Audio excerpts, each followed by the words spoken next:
I'm just going to cut down all of my foliage, the same foliage from the Dollar Tree. I just kind of got one of each color to make the gradients. These ones are different from the last ones I used. These ones had like little berries on them and had more of a brown and cream to where I had the white and cream ones before. I really like these ones. So at first, I just want to place everything in here. These metal wreaths are more of like a winter wreath, but I really like them because each one of those green arms is wire. So and the leaves themselves have wire in them. So I'm kind of just using both wires and wrapping them around each other, and that's going to keep these super secure. It does take a second because you do want to wrap each leaf securely, but the great thing is once you have them wrapped in there, you can go back in and kind of move them around a little bit and fluff them out if you want.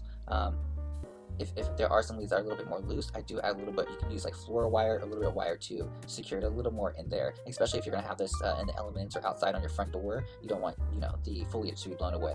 I'm going to add these kind of like seedy, I don't know what you call these, like seedy cattails as just like something of interest. I really loved how they kind of pulled a little more brightness and where the dark red was. I thought these would be great because everything else is so flat that these kind of like stick berry flower, whatever you want to call them, they're going to kind of just add some interest to the areas. Now, see how just a little bit of that pulls that color all around? It really just gives a more 3D effect. All right, I got this really cool burlap pumpkin from the Dollar Tree that's foam on the inside. I'm going to take a piece of wire at the bottom and just kind of loop that around, and super easy, just tying that onto the wire, super secure.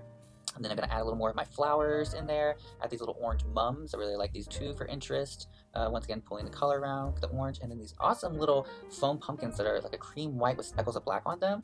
I picked them up in 3 different sizes, and I'm just placing those all around to kind of really bring that fall pumpkin harvest vibe into this wreath. And there you have it. Just keep adding them till you're done. And here is the final product.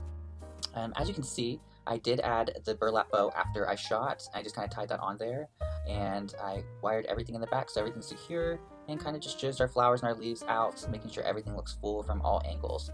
And there you have it.